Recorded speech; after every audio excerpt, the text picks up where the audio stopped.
After finding success on the short tracks in his native Connecticut, Randy Lajoie would make the jump up to the NASCAR North Tour in 1983, eventually compiling 10 victories and taking home the series title in 1985.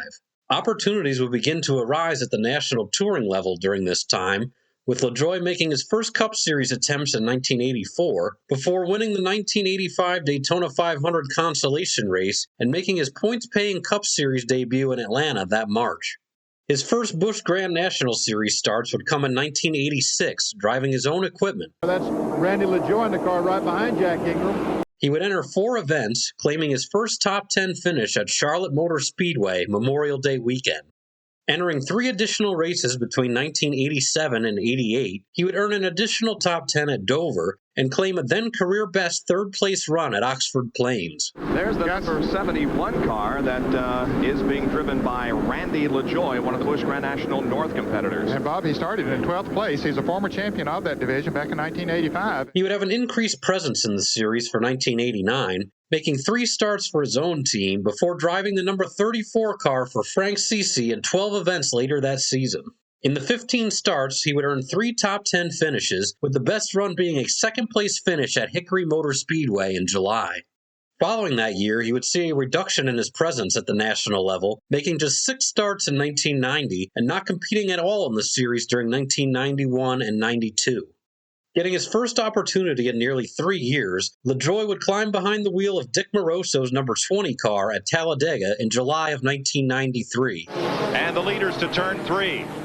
Tracy Leslie has come right to Earnhardt after brushing Ernie Irvan, and Leslie goes to the inside. Randy Lajoie is right with him, and Earnhardt comes down to the tri-oval. Lajoie and Leslie for second.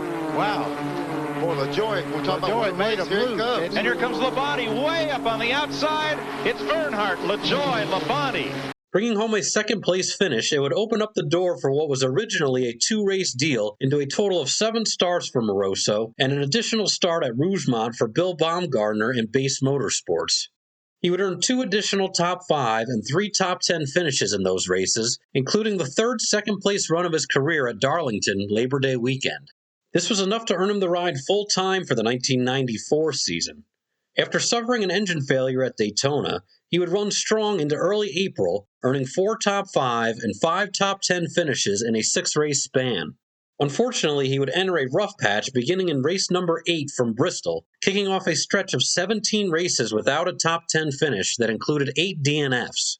Lajoie would rebound with a 6th-place run at Dover September 17th and would close out the season with a top 10 at Rockingham. When all was said and done, he would finish the season 16th in the standings after compiling a total of 4 top 5 and 7 top 10 finishes. Shifting his main focus to the Cup Series for the beginning of the 1995 season, he would only make 9 Busch Grand National starts that year, all in the number 64 car for Dennis Shoemaker Racing. He would manage an additional top 5 and 3 top 10 finishes in those runs. Revitalizing his relationship with previous sponsor FINA, Lajoie would work out a deal to take over the Base Motorsports number 74 car being vacated by Johnny Benson Jr. for the 1996 season. Hopes were high for the team, having taken home the championship the previous year.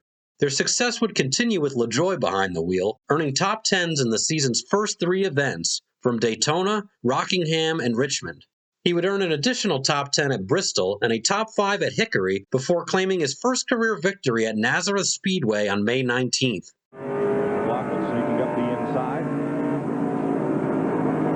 And Lajoie makes a feint to the bottom. He's going to try it. And Green has to give him room. He does. Oh, now that's a tough place to pass going into 4. A lot of respect there. First and second points, you saw it. Randy Lajoie on the restart. Puts the nose of the Base Motorsports FINA Chevrolet in the wind. Man, Randy Lajoie in 74, 4 second-place finishes in Busch competition. Hickory, 1989. Talladega and Darlington in 93 and Hickory in 94. But he is still hungry for that first win in this series. Birdie made some good adjustments at turn 5, and that's the place you need to run good. You can see Randy get in the corner better than David and still be able to turn and almost beat him off. That's where he's making his time. All right, here's Lajoie, where he's good on this racetrack. Does he drop the nose under? Yes, he does, as David Green's car wiggles just a bit. Here's Lajoie diving in for the lead, and you saw David Green lift off the gas early for turn 1. That's because he's leading the points, and that's what air pressure will do for you. We call it air pressure down south.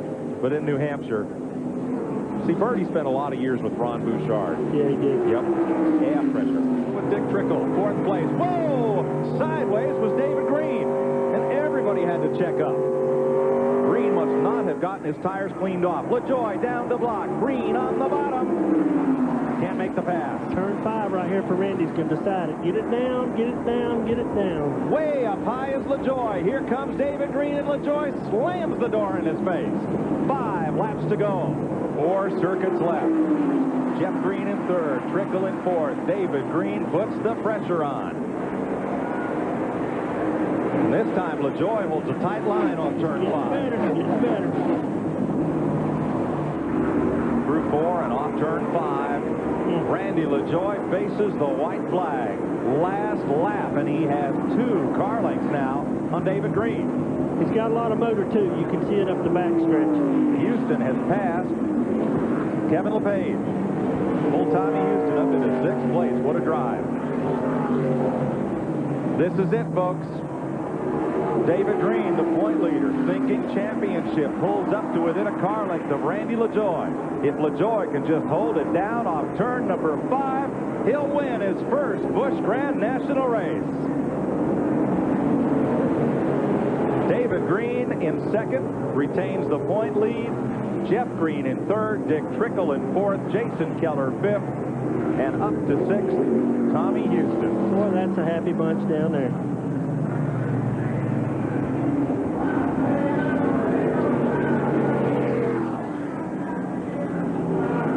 I love a first-time winner. I don't much care who it is, but when somebody gets the first one, that is pretty good. Randy Lajoie with Steve Bird. His dad, Don Lajoie, is in that pit, a many-time modified champion. Winning this victory, how does it feel? I know what took me so long. I can't say enough for this Base Motorsports, FINA, all our associate sponsors, Goodyear, K-Tech Engines. Finally, put me in a victory lane. I've been close a lot of times, and just never seemed to get there. You know, today we beat David Green. He's probably the best Busch driver around right now. This team was the best last year. We're gonna get back to that form, and the only way to win the points is to beat that 95 car. And we did it today. We were really good on long runs. I really didn't want to see those caution flags, but you know, Steve Bird and the guys here in Base Motorsports, again, they just gave me a great race car. And you know, my dad, my family, I did something that my dad always told me to do. Late in the race, you flip the mirror up and don't even worry about the guys behind you. After a top 5 at Charlotte, he would return to victory lane at Dover June 1st. They come to the white flag now. It'll be 1 lap to go. White is in the air from Carl Simmons. Front 2 battling for the lead. Randy Lajoie, who first won here in 1984 in NASCAR North Racing, then lapped the field the next year in 1985. Heading back to victory lane in one of his favorite racetracks. It'll be the second win in the last 3 races. Randy Lajoie, the winner here at Dover Downs International Speedway. Remaining hot through the summer months and into the fall, he would collect 3 more victories at New Hampshire, IRP, and the return trip to Dover. Up front, here goes Randy Lajoie. Lap number 9, he'll go into the lead in turn number 3. Oh, spinning around. Big trouble. Jeff Fuller. Chad Little was there. Caution is on the speedway. Look who made it through. Look who made it through. Randy Lajoie. Terry Labonte has gone to the top spot. Look at Randy Lajoie there, though. He's just moving up at will here. And, of course, David Green, if he gets the angle there, will try to get under Terry, but Terry closes the doors. They head into turn 3 there. Joy, he is 2 laps away from third victory. Yeah, do you realize it'll be his 3rd in the last 8 races? I mean, think about it. After the first of the season wasn't all that strong, and the white flag is out. So they're very very versatile race team right now. This will be the 12th win for Chevrolet in 1996, and for Lajoie in his 4th visit to this racetrack, his first top 10, and it is a win. Ellie Mae is tiptoeing away up front. That's the name of the car. As you heard Bill Weber say that Randy Lajoie qualified here on the pole. Same car he set on the pole with earlier at South Boston, Virginia. And Ned, early on, that's not a good sign for the rest of the field. Boy, it isn't. He is just taken off. The in-car camera with Randy Lajoie real time as he tries to make it through.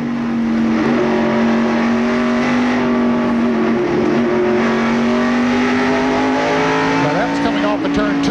They were about to get together. Randy Lajoie was waving his hand, and Hermie apparently didn't see what was happening up ahead of him, and I think he ran into Chad Little, and that's what caused Hermie to spin back there. Randy Lajoie, the Fina Chevrolet, out of turn 4. Lajoie takes the victory. McLaughlin in second position. Back in third is David Green. And yes, the Fina crew can finally celebrate. You did a fine job, Randy. They cue the microphone and tell the young man, who continues to inch in closer and closer on David Green in that point battle. I'm not sure he's going to be able to hold him off. And right behind him, Randy Lajoie. This is going to be a real dogfight from here to the end. You said Dale Jarrett wouldn't be a factor for anything but second spot. I told you they didn't need a caution because Lajoie is not getting out of the pits very well. So that was definitely going to hurt him. And I think that's going to... By the time you get through, Randy Lajoie might make you a profit yet. Yeah, he'll be all right. He's going to take the lead. 176 laps on the board. Lajoie chasing Jarrett. This is the battle for the lead off of turn 4. And here comes Lajoie to the inside with Craven now part of the battle too. And Lajoie recaptures the point. You were right, Darrell. I knew that. Half a mile to go. Your leader is Lajoie down the back straightaway in the Fina Chevrolet at the Bill Baumgartner Base Racing Stables. Lajoie working on his 5th win of the year, but there's traffic in front. See what happens. Dale Jarrett closes, can't do it. Randy Lajoie, your winner here this afternoon. He sweeps at Dover, Delaware in 1996. Second straight win here. His 95th career start. Marks his 17th top 10 of the season and his 5th victory on the year. So Randy Lajoie will gain a good bit of ground on David Green today in the battle for the Busch Grand National Series point championship. Following a 6th-place run at Charlotte October 5th, he would take over the points lead from David Green. Closing out the season with 2 more top 10 finishes, he would hold on to take home his first series championship in just the 2nd time having run the full schedule, accumulating 5 wins, 11 top 5, and 20 top 10 finishes in 26 starts. Randy Lajoie comes across. He will be the Grand National Champion, the Busch Grand National Champion for 1996. Here he comes. What a great moment for Steve Byrd, another New England fellow that has worked on these cars for a couple of decades. And with Randy Lajoie, Bill Baumgartner wins the national championship. 2nd win for Gardner. Won it 2 years ago with Johnny Benson. You can tell he's very emotional today, Ken. Of course, Randy Lajoie becoming the first driver to win both the Busch North and the Busch Championship. Okay, let's go to Ralph Shaheen with the champion. Ralph? Well, Dick, you can see it right here. The paper's been printed already. Extra, extra. Randy Lajoie is the champion. He's joined down here by Mom and Dad Lajoie. Boy, first you had to deal with the wreck and then the gas problem. Tell me about the wreck first. It looked like somebody got up a little too high, got in the wall, and it bounced off the wall and hit us. But I tell you, that's the way our season's been going. This race team, we've been down all year. We keep fighting back, and these guys never gave up on me. I just had to pull these belts tight. They made a good call, stay out, because we're running competitive times. And, you know, that race car, I can't say enough about this Base Motorsports team. It's hard enough to win 1 championship, to come back and win 2 with 2 different drivers 2 years in a row. It's just awesome. I mean, it's been a great year for me, my family. It's wonderful. Was there ever a point in the race between the gas and the crash that maybe you just thought this thing is over? Well, then they said we might be 3 or 4 laps short. I had a really good race car, but I had to look at the big picture. I knew what top 5 wasn't going to do any good if we run out of gas with 2 to go. So I just started conserving fuel, and when a 95 car went by, I mean, he had 33 points to make up, and 1 position wasn't going to matter. And hey, you know, the good Lord was on our side all year long, and this is great. First thing you did was you got the push from Jimmy Spencer. You also let out the gas a little bit earlier going into the turns. What else did you do to conserve fuel today? Jimmy never come up and gave us a push. We asked him to, but I guess, you know, he was running good enough where he didn't want to mess up the front of his car. and that's fine. But, you know, hey, it was in our cards that we had enough fuel. I'm not sure how much fuel was left, but, you know, the good Lord's watching. I got to thank FINA, our associate sponsors, Castle Springs, K-Tech Engines. I mean, Base Motorsports. I mean, once again, this race team was just phenomenal all year long, and I'm just glad to be part of it. You'd felt a little uneasy all week long. Now you're the first guy to ever win the Busch Championship and the Busch North Championship as well. Congratulations, Randy. Thank you very much. I can't wait for that ring tomorrow night. Ken? There he is coming across the line. You saw his dad in the background. His dad had won some 300 races down at the old Danbury Racerama. Here at Homestead, there you see the winner, Randy Lajoie. Take a look at this, McReynolds. Well, I think they definitely had something to celebrate. And you know, I got to tip my hat and all but salute Steve Byrd. What he had to go through mentally today. He watched his car get involved in an accident, had to deal with fixing it, got a lap down, made a great call leaving that car out, made that lap up. Then if that wasn't enough, had to deal with the fuel mileage issue. So Steve Byrd deserves to celebrate tonight. Lisa and Cora and Casey and the whole gang having quite a time down here, the Lajoies, celebrating their championship. Returning to the team for 1997, they would pick up right where they had left off, taking home the season opener at Daytona. Preview of things to come tomorrow on CBS. Look at Lajoie. Daytona 500. Lajoie down on the inside. Lajoie drives down onto the bottom, and he's got the 63 pinned on the outside. Tracy Leslie back through the tri-oval another time. Look at Lajoie pulling up on the outside. Doesn't have a lot of help up there either. No one was right on his bumper, but boy, he made a great move up on the outside. So many times he and Mark Martin, they never qualify all that good, but boy, when that green flag comes out, they take off to the front. But up to the outside, the 74 takes that outside handrail and pulls himself around. Here comes defending Grand National Champion Randy Lajoie on the outside, pressing, going up for third. It's going over the car differently. It's a whole different race car. Lajoie for second place. That Lajoie has got himself a move up on that outside. Now, we saw him do that earlier on, and right now he's making it work. One of the worst wrecks we've ever seen here at Daytona. Randy Lajoie in a 125-mile qualifier back in the early 80s, now going for the lead on this track that nearly took his life. It's out. One lap to go. Last time around. This is it. Two drivers looking for that first win at Daytona. Randy Lajoie, Norwalk, Connecticut, and Chemung, New York's Todd Bodine to decide the Gargoyle 300. Bill Baumgartner's team, Base Racing, still in front. Unless it bursts right here, he's on his way to victory. Elliott Sadler is out of gas, coasting across the start-finish line as the leaders come. No, it's not Elliott Sadler, I'm sorry. Coming to the line, your winner in the Gargoyles 300, the Lajoie family of Connecticut, his 6th career win. After a top 5 at Rockingham and a top 10 at Richmond, his second victory of the season at Darlington would kick off a stretch of 5 consecutive top 10 runs. White flag this time by, trying to hold off. Jeff Burton in a Ford, Lajoie, the FINA colors, owned by Bill Baumgartner, out of turn 4 for the next to last time in the white flag waves. You can rest assured that Jeff Burton's going to pull off everything he can right here. He's got that high groove working again, coming off of that turn. He's got himself a run. A good run this time, Jerry. Burton on the inside, they head for 3. They're less than a half a lap to the checkered flag. Lajoie will back off and come downstairs. He's seen Dale Earnhardt do that so many times, and it worked. Now Burton's going to try to do the same thing. But he's not going to be pulling up with Lajoie, you know. After a 12th place run at Talladega, he would go on a tear, only finishing outside the top 10 6 times in the remaining 19 events and picking up an additional 3 victories, coming at South Boston, Milwaukee, and IRP. It is Shaw trying to catch Randy Lajoie. 2 laps to go. Dale Shaw now has caught Lajoie off turn 2. Randy's got to get... Holy cow! He's got to get down there. If he slows down 2 mile an hour, he's got to get to the bottom. White flag, 4/10 of a mile to go. Dillon and Setzer spin. Meanwhile, the leaders are on the backstretch, coming to the win. That's for the lead and for the victory. Last lap.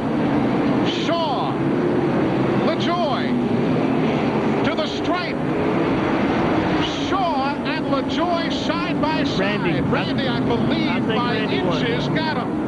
You can see Sadler running very, very well. From Steve Bart, giving way to Randy Lajoie.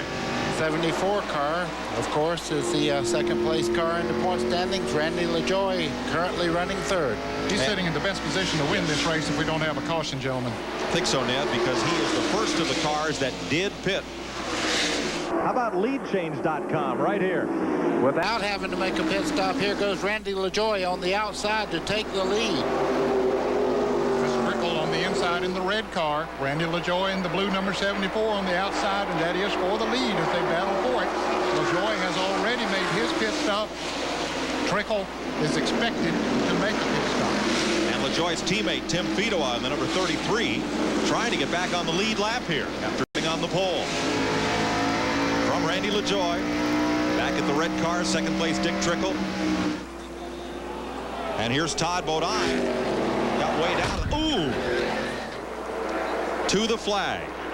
Randy Lajoie, under caution, will win his 9th career Grand National race. And because of Todd Bodine's crash, Lajoie may retake the point lead. White flag, final lap at Indianapolis Raceway Park. 4 cars, nose to tail. And Sadler slips a little bit. Fedowa looks to the inside. They tangle, they tag, they touch in the backstretch. Sadler holds it in. Fedowa drops off a half a car length. Elton Sawyer making a run on the outside for third place. Here they come out of turn 4, and Lajoie will win it. Sadler in second, and third spot. Well, that's going to be a tough one to call. Eventually clinching his second title in a row a week early at Rockingham. And your 1997 NASCAR Busch Series champion, Randy Lajoie from South Norwalk, Connecticut. Last year it went down to Homestead, the final race of the year. This time they win it before we go to Florida. Randy Lajoie on the speedway to celebrate his second consecutive championship, third in a row for Base Motorsports in the 74 car. What's this donut here? This is tradition here. Randy marks the title by giving it a Tommy Kendall-like spin, and he'll go back to the Base Motorsports team. Whoa! Think I'm happy or what, huh? Glenn, jubilation running wild. Randy Lajoie, your second straight Busch Series championship. Congratulations. Thank you very much. Not quite sure what to say. You know, this race team is pretty darn awesome. You know, we did what we had to do early in the year because the last couple of races we haven't done the whole lot. Lost a good friend of mine, Roy Spafford, our family. That's for you, pal. It's too bad. You know, you had cancer, and what a great guy. But, you know, this race team, we just keep digging, and I'm not sure how we got our lap back today, but we got our lap back, and the car was trying to hit the wall all night, all day, all week, and I finally hit the wall late, so I'm doing some donuts. Well, that was a wild victory lap. Tell us about it. Oh, well, I just seen some monster trucks in Charlotte doing that, and but they didn't hit nothing. So, you know, this thing needed to be fixed anyway. This is definitely a championship chase that came right down to the wire, and it was just like last year at Homestead. You really had to dig for it. Yeah, it looked real good after Charlotte, and then Todd goes and wins last week at California, and we got here, and we just couldn't grip the racetrack, and we struggled all week, and they run pretty good, and we got our lap back, and Todd crashed. He crashed to let us get our lap back. So, I mean, things happen for a reason, and I hate it to happen to him. But, you know, what a great season. Not only for FINA, you know, Hardee's, Kool-Aid, all our associate sponsors, Castle Springs Water, and, you know, the guys that support us, Staff America, all year long, that cuts our paychecks and keeps us happy and smiling. But you can always tell the true test of a champion is how you back it up. Another stellar run for Randy Lajoie, his second Busch Series championship and the third for Base Motorsports. Earning season totals of 5 victories, 15 top 5, and 21 top 10 finishes in 30 starts. As he did at Rockingham when he clinched, he lights them up for the fans here at start finish. With the backstretch where there were a lot of fans, and did it over there and rammed it into the wall. Got so much smoke you couldn't see. I think he's blown it up, Ned. Randy Lajoie climbs out the champion for the second year in a row. And listen to those fans. They love it. 1998 would start off strong with a 5th place run at Daytona, a top 10 at Rockingham, and a brief stint atop the point standings after a 4th place run at the Nashville Fairgrounds. The team would not have the same consistency as previous seasons, managing just 3 finishes in the top 10 from mid-March through the end of June. July would treat him much better, earning a top 10 at Milwaukee, top 5s at South Boston and IRP, and taking home his 11th career victory at Myrtle Beach. He would earn 2 more top 10 finishes over the season's final 10 events, concluding the year 4th in the overall standings. His season was still largely a successful effort, having compiled 1 victory, 7 top 5, and 12 top 10 finishes in 31 starts. The slight decline in performance, coupled with a deteriorating relationship with team owner Bill Baumgartner, would lead to him leaving the team for the 1999 season. Signing on to drive the number 1 car for James Finch and Phoenix Racing, he would return to victory lane out of the gate, taking home the checkers for the 2nd time in the season opener at Daytona. The breakaway is Randy Lajoie, winner of this race 2 years ago and twice series champion, and he has lined up with him Ken Schrader, the pole sitter, number 15. And it's the first time that Randy Lajoie has led since he won at Myrtle Beach last July. So that's Lajoie driving for James Finch. Jeff Green's car looks extremely good down on the bottom part of that racetrack. Kevin LePage in the 99 just behind him there as they come off turn 4 and head down towards the dogleg. Dale Earnhardt Jr. after those repairs continues in 23rd spot. The car will draft along, but with those aerodynamics won't be able to lead. On the bottom, Randy Lajoie keeps charging that white machine toward the front, slips up in the groove, picks up another spot. Down in the garage, sometimes they say that Lajoie and his lip both run at 190 miles an hour, but he backs it up on the racetrack. Yeah, he does. He's had a great race car right from the time they unloaded him this week, qualified on the outside pole, and look at him go. But here comes Lajoie, 2nd place on the bottom. Going to take that spot away from LePage, who has no drafting help up high. Move Lajoie up into 2nd spot. There because both their cars were hit. For the lead, Randy Lajoie takes it away from Jeff Green. People don't understand what the demands are on you when you run Winston Cup. The way I look at it, the Busch Series is a 5-day-a-week job, and Winston Cup's a 7-day-a-week job. And at this point in my career, with 2 young boys, and a lovely wife and a lot of friends and family, it's not about Randy Lajoie race car driver no more. It's about Randy Lajoie dad, husband, and friend. And I could be a better across the board 5 days a week running Busch cars. Randy Lajoie started banging wheels at the Danbury Race Arena in Connecticut, where his dad was a multi-time champion.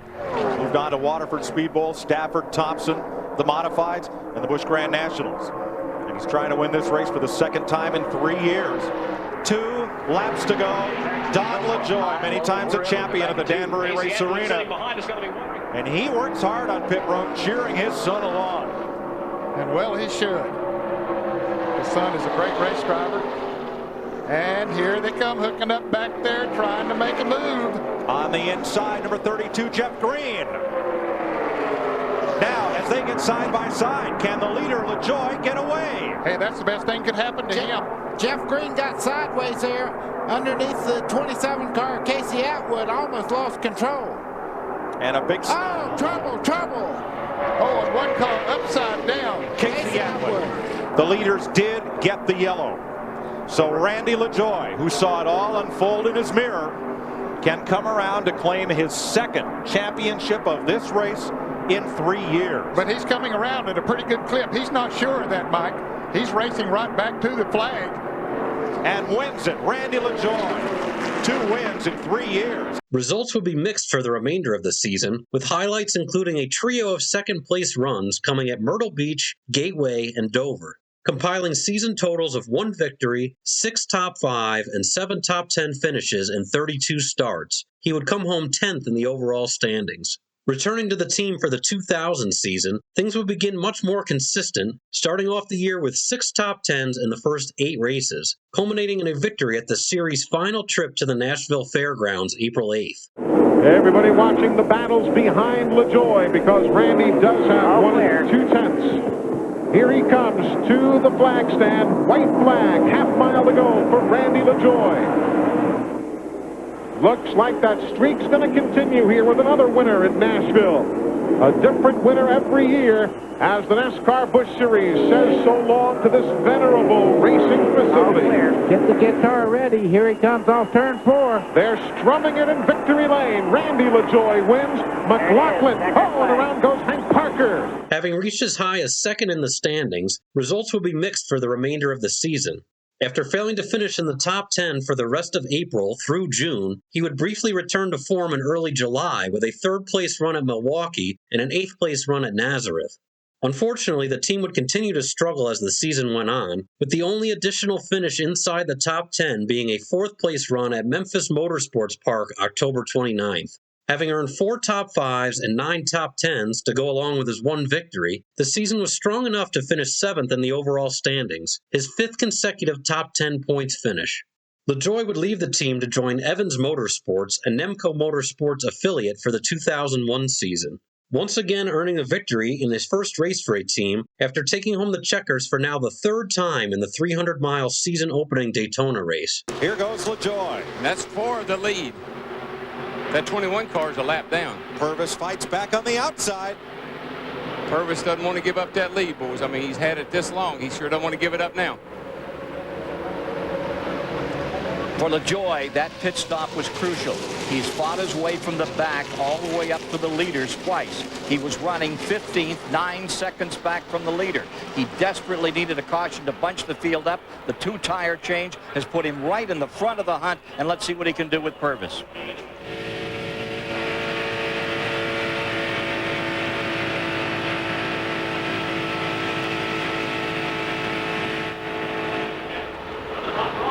The 4-car breakaway did not work.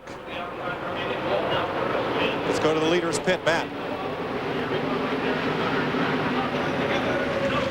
Mike, under that caution, Jeff Purvis's crew chief, Doug Richard, told him, switch to the backup box. There's not a rev limiter chip, so you can turn as much as 7,600 RPMs to ensure a good restart. And now the 7 is in the lead. Dick. Brian Patty, crew chief for 87, Joe Nemechek. He's also with the 7 car that has just taken the lead with LaJoie. 1-1. What do you do from here, Brian? Run the bottom. Got to run the fucking bottom. Going to try to run on the bottom. Yeah, I heard that. That's the answer, on the bottom. Ken. 3 wide behind them. Not a pretty 3 wide either. No. Don LaJoie looking on. Jeff Green in the middle of that mess, right behind the front 5. 2 laps to go. 2 to go, boys. Last Pontiac win in the series, May of 1998. Buckshot Jones, nearly 3 years ago. Oh, getting turned around. Oh, no. Nemechek. It's Nemechek. I believe he got into Purvis as well. He did, and they will run to the caution. This will be the race. They'll take the caution and then complete it. LaJoie's got his hands full. I'm telling you, that 2 car's got to run on him, and he's going to have to figure out which way he's going to go. Randy LaJoie, Harvick looking high, looking low. LaJoie drops down, and at the caution, LaJoie leads them to the white flag. They will complete the final lap under yellow. The team would struggle for consistency over the spring and summer and into early October, balancing out 6 top 10 finishes with 5 DNFs. Everything would come together for the team on the October trip to Memphis Motorsports Park, where LaJoie would lead 29 laps en route to the 15th and final victory of his career. Well, those cars took 2 tires. But this guy here, LaJoie, is better on old tires. We've seen that today. Normally, the older the tire, the longer you've been running. And LaJoie's been coming to the front. Now he is at the front. We'll find out if it pays off when we come back to Memphis. Here goes the battle for the lead. Jay Sauter is there. Washes up the racetrack just a little bit, makes slight contact. You see LaJoie paying back just a little bit right there. But Jay Sauter has the lead. So Sauter takes over the lead at lap 238. But Jay is able to get through the turns just fast enough. And here goes Green trying to power around to the outside. And don't forget LaJoie lurking in 3rd. We got the run off of him that time. Sauter couldn't get down. Oh, they bump twice. Contact. They bump a couple of times. Green shoves it, and the inside is open for Lajoie. Here comes Randy Lajoie coming to the white flag. Lajoie with that old tire has the lead. White flag is out. What a great move by Randy Lajoie. He saw the contact coming. I said before, watch out for Lajoie. He's lurking in third. Green with one last chance to try and get him. They're going to catch some traffic. Randy Lajoie slip sliding to the win here in Memphis. Finishing the year with season totals of 2 wins, 4 top 5, and 8 top 10 finishes in 33 starts, he would close out the year 12th in points. He would return to the team for what would be his final full-time effort in the series for the 2002 season. Managing slightly better consistency over the year, he would come home 11th in the standings after earning 2 top 5s and 14 top 10s over the 34-race season. After parting ways with Evans and Nemco in mid-2003, Lajoie would continue to make starts in the series over the next 3 seasons, including a brief stint back with Frank Ceci, splitting the seat with Todd Bodine, another past driver for the team. Lajoie's final starts in the series would come in 2006 before turning his attention more towards his seat business. One of the all-time greats of the Busch Grand National Series, Randy Lajoie left a sizable mark on the record books in the final years before the series became dominated completely by the larger budgets of Cup-affiliated teams. Compiling totals of 15 wins, 62 top 5, and 118 top 10 finishes to go along with his 2 championship titles, he firmly cemented his place in history. And as of April 2023, his accomplishments led to an inclusion on NASCAR's 75 Greatest Drivers list.